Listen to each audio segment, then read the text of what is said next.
Therapy's mental health chat video series.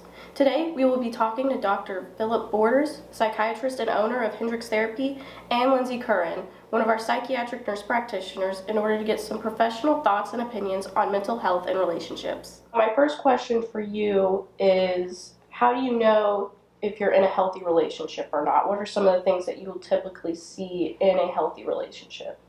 I think a relationship's in a really good spot if you are concerned about building that person up more so than what you want.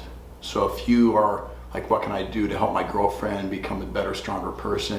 And my girlfriend's thinking the same thing about what can she do to make me a better, stronger person, then you know that's pretty solid. And if you guys feel like you have the same value system, that's always really important too. What are some red flags that you would usually see in a toxic or unhealthy relationship? If it starts off and it's difficult, that's not a good sign.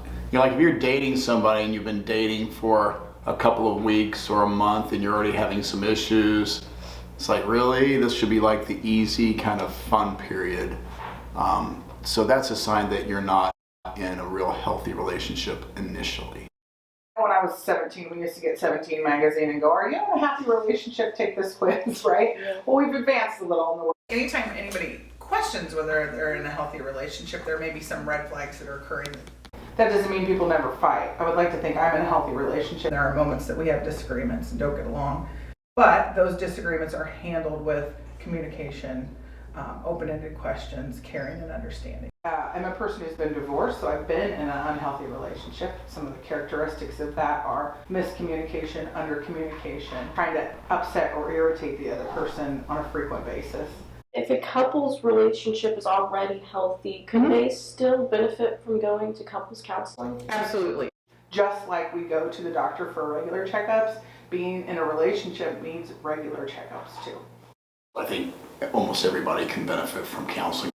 When would a mediator be helpful for helping a couple solve conflict in their relationship, as opposed to just maybe, reading a book or asking a friend to step in?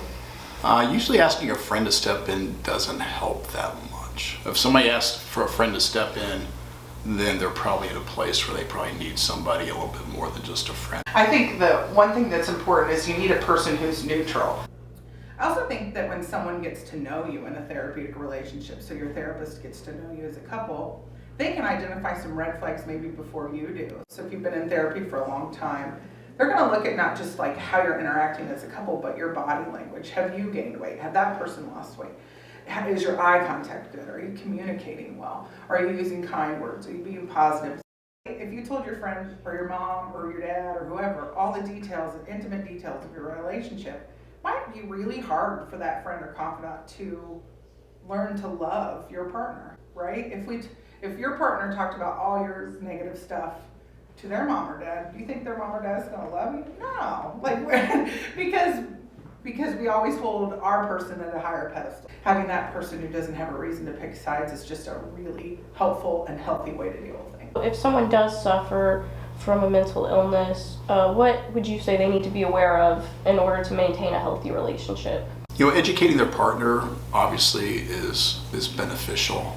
So generally you want them to say, okay, I've got this mental illness, but I've got to have it make a minimal impact on my marriage, because it really shouldn't have that much impact on my marriage if I'm working hard on it.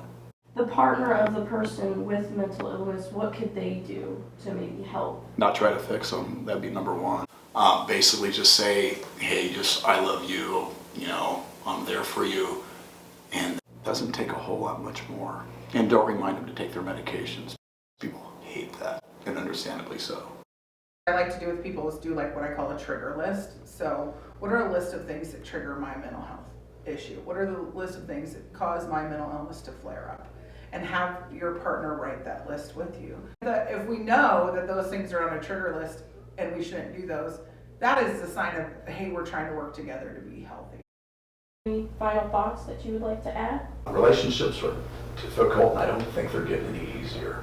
It's hard, it's messy, you're going to screw up, and it takes a lot of forgiveness. People can grow, otherwise my job would be really boring and awful. There's a lot of hard work that goes into loving and caring about someone. and that if you're willing to put in the work, the return is usually much greater.